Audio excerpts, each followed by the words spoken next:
Ooh, and that's a green light.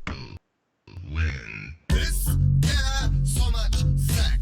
He protect, he attack. This why no more homo erotic rocket ranches. Got it? Got it. Oh, jeez.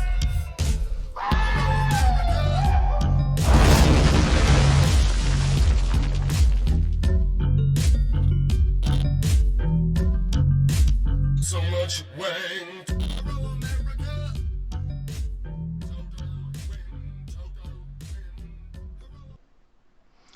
Yeah. So much wang. So what's our total win today? Well, we talked a little bit about the New Hampshire primaries yesterday. Here's an interesting tidbit.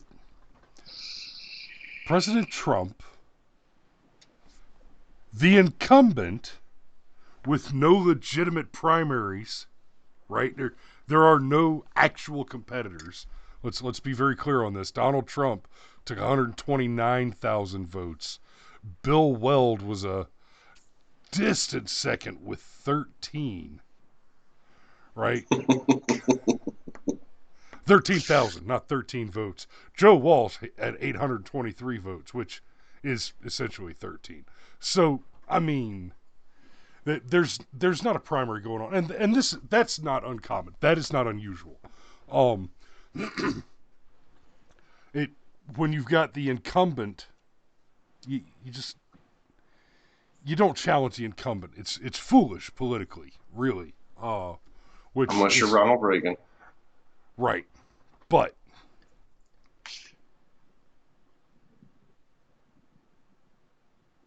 that's a whole different thing.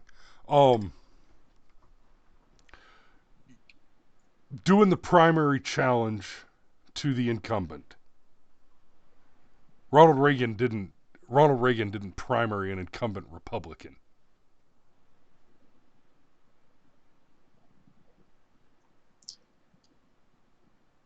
So anyway, you still with me, Cameron? I think I lost your audio. Nope, I'm here. Okay, there you are. Good. Anyway, what is unusual is this number right here. 130,000 votes in the primary for Donald Trump. Okay? Why is that interesting? It's almost 3 times the 40,000 votes that Obama got in the same primary as an incumbent. It is almost more than the last 3 incumbents running in primaries combined. So, at a time when, frankly, your vote really doesn't matter that much when you're talking about voting for a very popular and successful incumbent, MAGAteers are showing up in record numbers. Not a little bit more. No. At the same time in his career, Obama netted just over 40,000, like 40,800 something. Just over 40,000 votes in this same primary. That's a level of enthusiasm. This indicates a level of enthusiasm for the current president that is unprecedented. Yeah, and what's really interesting, it's not just that it's unprecedented. The exit polling on a lot of these voters is somewhere, depending on the metric you use, 20 to 30% of these people that are voting for him in the Republican primary are Democrats. Yeah. And that is bad news for Democrats. I mean, bad news for Democrats, because they're going to need every vote they can get to beat Trump. And if they're just going to lose 20% of their votes to Trump, well, they don't have a prayer. And I think that Super Tuesday is March 3rd. Anyhow, but I think this comes from something that we've talked about on this show about how I was a very, very lukewarm Trump supporter. And then over the course of his presidency, I realized how very much he was doing that that worked, that was right, that was awesome, whatever. And I've become a much more enthusiastic Trump supporter. And I think that that's what's happening here. I think there's such a large portion of the country that understands the whole impeachment thing was the definition of a nothing burger, that the economy is improving, that in a geopolitical sense, the world is more stable. We're not in any new shooting wars. We've actually withdrawn from some armed conflicts. Trump is building the wall. And with a little bit of help from Mitch McConnell, we dealt a huge blow to Obamacare. So Trump's actually keeping his campaign promises. He's doing them with style, and he's pissing off all the right people in the process. And yeah, that's going to increase his support. You think? And at this point, people are so jaded by the media says so and so's bad. Oh, really? I remember when the media said that we should all feel sorry for Jussie Smollett. Jussie Smollett. Juicy Smollett, yes. The gay Tupac, which so many things wrong with that. But anyway. So yeah, total win. The undercurrent of Donald Trump's support, I think, is stronger than any of us even realize. Yeah, it's hard to get past it. So we're gonna try to keep it a little short this morning. And I'm not gonna go too deep into this particular line of thinking just yet, but I'm gonna throw it out there. I want you to pull on your tinfoil hats and get ready for a little something crazy. And we're actually going to start with an immediate opposition to the claims required for me to go forward with the claim that I'm about to make. I'm going to open with a PolitiFact article. Pelosi, Romney, and Kerry don't have sons working for companies linked to Burisma. Okay. That's the claim that PolitiFact is making. So there was a tweet, Facebook post, Biden's son, Pelosi's son, Romney's son are all on the board of directors for energy companies doing business in Ukraine.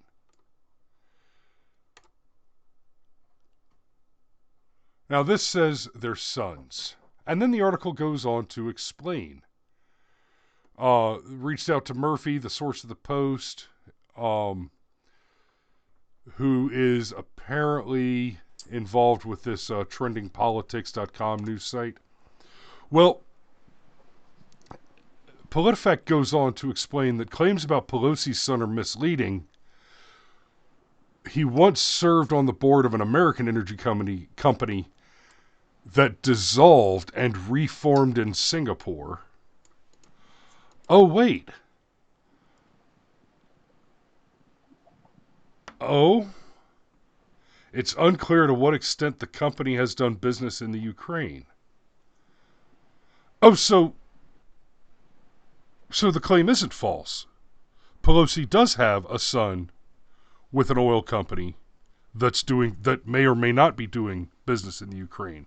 So the claim isn't patently false. That's interesting. Good morning, Danielle. And as that kind of develops, not Romney's son. Former Romney advisor sits on Burisma board of directors.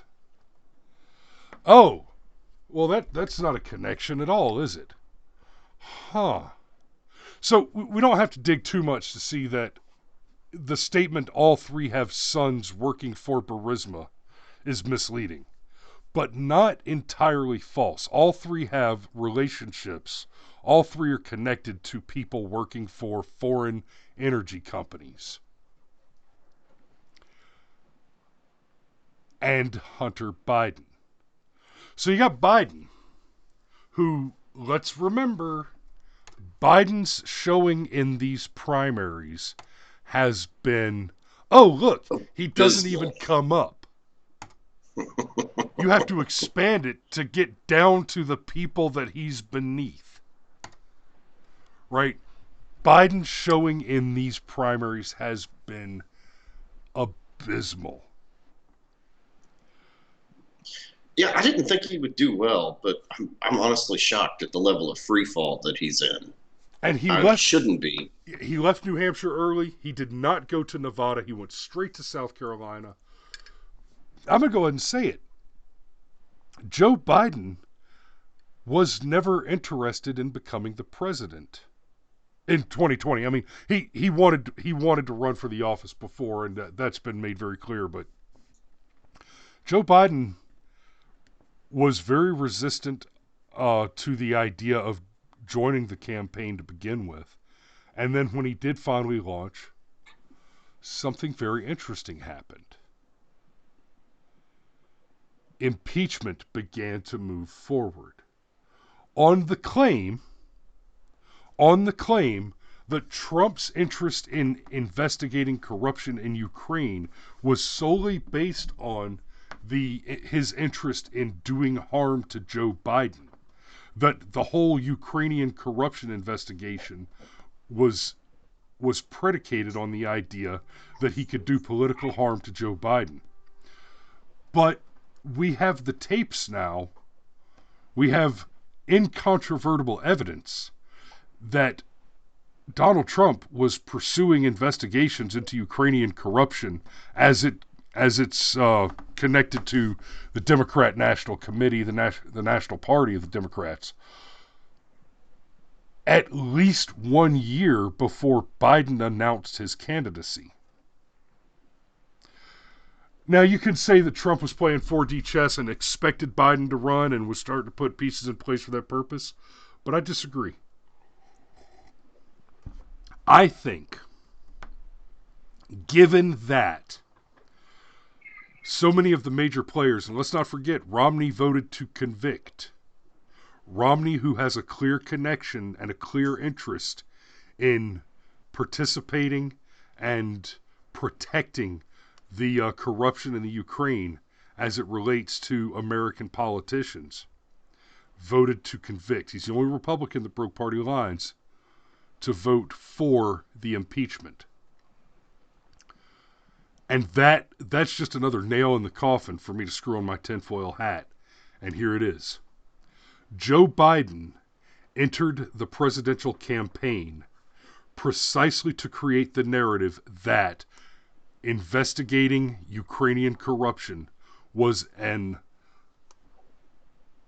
illicit, was a wholly political move by the administration. That the only reason Donald Trump had an interest in investigating one of our big foreign aid recipients for corruption was to target Joe Biden. Because without that, without Joe Biden running for president, the impeachment, at least the one that we just had. Now, second impeachment will be a whole other story.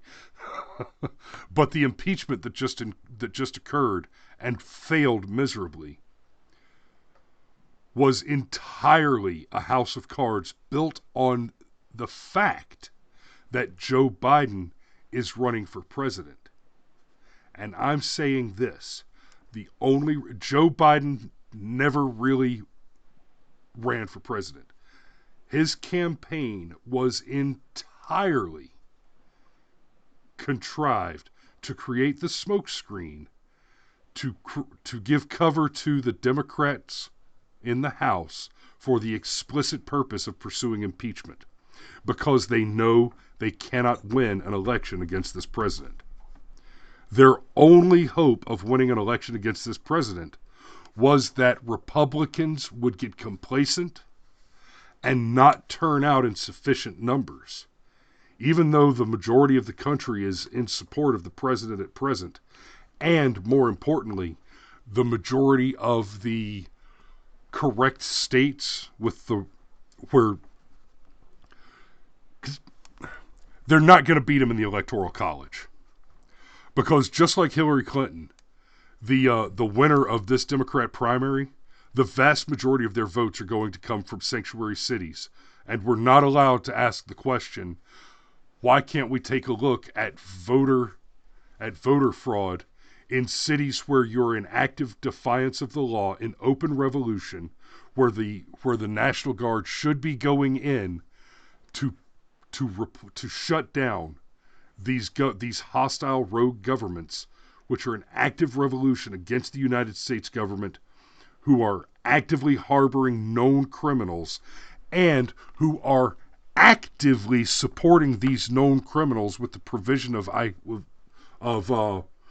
driver's licenses, which includes automatic voter registration. No, there's not a whiff of voter fraud going on there. And then you look at Hillary Clinton's numbers. Oh, she won the popular vote. More than 50% of the popular vote that Hillary Clinton won was generated in 4 sanctuary cities: San Francisco, Los Angeles, New York, and was Chicago the other one? I don't know. But, and that's the more than 50% from 4. The vast majority of the rest of it also came from other smaller sanctuary cities like Seattle. Dude, I gotta tell you, I'm sold, because Biden has been a joke from day one. And, you know, we live in a world where Jeffrey Epstein clearly didn't kill himself. Clockwork Elves, absolutely. Yeah, I mean, and given that, this is small potatoes compared to the thought that, hey, I've got an idea. Let's run a man that's in the opening stages of dementia just so we can have the smoke screen to put a little teeth in what we're trying to do. Because remember, for years, it was Russia, Russia, Russia, Russia, Russia. And then Russia ended up being nothing. So they had to kind of reset some of their chess pieces, and they needed the smoke screen. And what does it say about the modern Democrat Party, where they're going to offer up a senile old man as a sacrificial lamb? I mean, could you picture it? Like they're in their smoky back room and they're like, nah, he's perfect. He's so stupid he won't even know. He won't even know where he is half the time. And he doesn't. But yeah, man, brilliant theory. I'm going to operate on that one as fact, because, you know, again, Jeffrey Epstein didn't kill himself. Now that the Overton window has shifted that far, this isn't even really that big of a stretch. Yeah, I didn't think so either. It just occurred to me this morning while I was working on something entirely unrelated. But that's all I got this morning. I have little feet in the background that want their cereal. Roger that, brother. So y'all be safe out there, and we'll see you tomorrow.